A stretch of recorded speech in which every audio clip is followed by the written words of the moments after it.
ایک آدمی ہر جگہ بیٹھا ہوا رو رہا تھا، وہ بیچارہ جنگل سے جڑی بوٹیوں سے اس نے کوئی روح کافی اکٹھا کیا، بوٹیوں کا روح جو راسوں کو بناتے ہیں دوائیاں وغیرہ، بڑی محنت کے بعد اس کے بعد رو رہا ہے کہ اس کے ہاتھ سے شیشی گری ٹوٹ گئی، عمر کی کمائی، روئی جا رہا، گرو اپنے کو پکار رہا ہے، اپنے پیر کو، گرو کی آواز آتی ہے، کہتے رو رہے ہو کیا بات ہے؟ کہتے جی وہ سارا جو میں نے روح اکٹھا کیا تھا، رس اکٹھا کیا تھا، اور سارا کے سارا اب گر گیا، بوتل ٹوٹ گئی، روئی جا رہا ہے، بڑا ہی پیارا روئی جا رہا ہے۔ اس کا گرو کہتا ہے، ہنس رہا ہے گرو، وہ کہتا ہے جناب گرو مہاراج میں مصیبت میں ہوں، آپ ہمارے گرو ہو، آپ ہنس رہے، یہ کیسا انصاف ہے؟ اس نے کہا تو جو چیز مانگ رہا ہے تجھے تو نہیں ملی، اور جو میں چاہتا تھا وہ مجھے مل گئی۔ اس نے پوچھا گرو سے کہ تمہیں کیا مل گیا گرو مہاراج؟ کہتا مجھے تیرے آنسو ملے۔ کہتا میرے آنسو سے کیا ہوگا؟ کہتا انہی کے فیض سے تو جڑی بوٹیوں میں رس ہوتا ہے،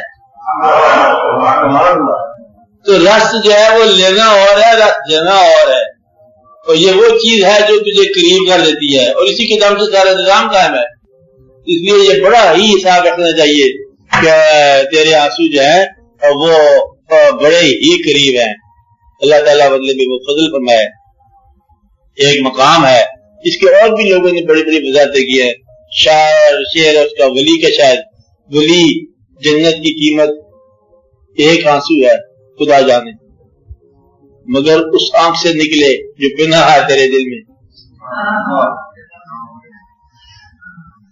مطلب یہ ہے کہ ایک ایسی چیز ہے، ایسا راز ہے اس کائنات میں، یہ راز ہے کہ جہاں کوئی چیز نہیں کام آتی وہاں تو تیرے آنسو لے جاتے ہیں، اور اس کا سفر نہیں رکتا، یہ سیدھا بارگاہ میں بات جاتی ہے، بارگاہ سمدیت میں۔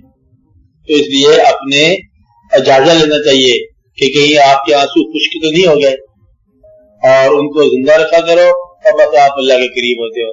اللہ تعالیٰ جس پر راضی ہوتا ہے نا اس کی آنکھ کو آپ نام کر دیتا ہے، اور اللہ خود ہی شاہ فرماتا ہے کہ میرے بندے وہ ہیں یضحکوا قلیلا ویبکوا کثیرا، ہنستے کم ہیں اور روتے زیادہ ہیں۔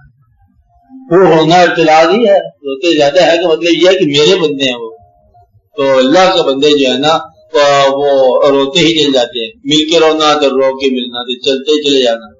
یہ ایک ایسا مقام ہے جہاں نہ گناہ رہتا ہے اور نہ کوئی نیکی رہتی ہے، اور انسان تقرب میں موجود ہوتا ہے، اور اسی وقت جب کبھی وصال ہوا، لوگوں کو دیدار ہوا، تو اس وقت آنکھ میں آنسو ہوتے ہیں۔ تو یہ ایک دلیل ہے کسی ذات کے قریب آنے کی، جس کو رقت کہتے ہیں، جس کو آپ کچھ کہتے ہیں۔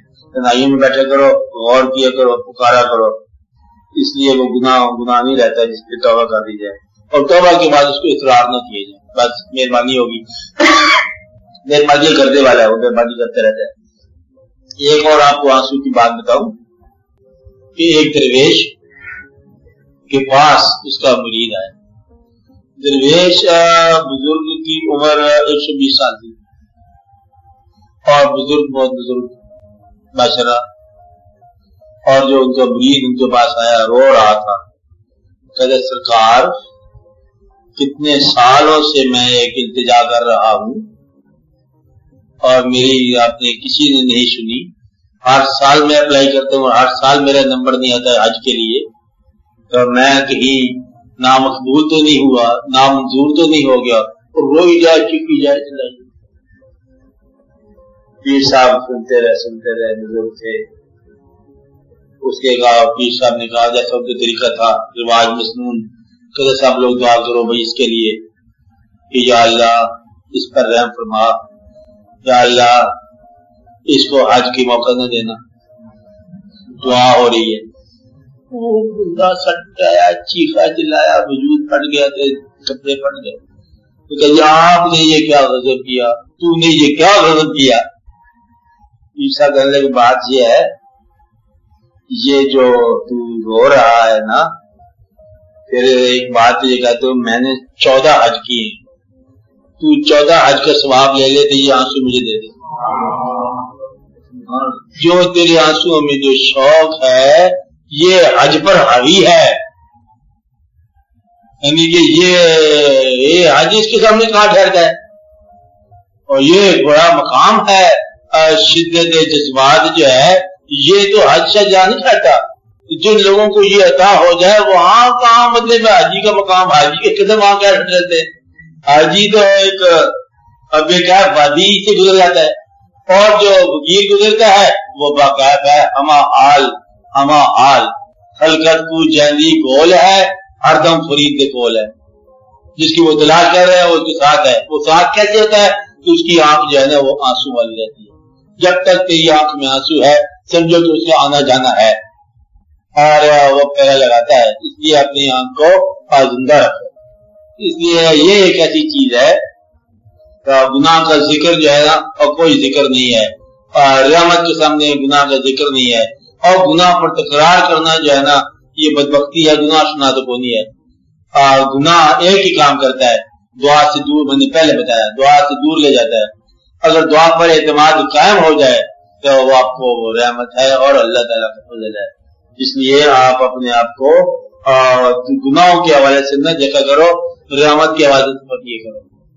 بلکہ فقیر بھی کہتے ہیں کہ جی اللہ میں نے توبہ کی گناہوں سے، اور پھر جوش میں آتے تھے عبادت کی بھی توبہ کی، پتہ نہیں مزدور ہے کہ نہیں مزدور، پتہ نہیں ہم کیا عبادت کرتے رہے، تو ریاکاری ہوگی کہ نہیں ہوگی، تو مہربانی کر ہمیں سب بھی معاف کر دے، تو اپنی رحمت کے ساتھ چلا.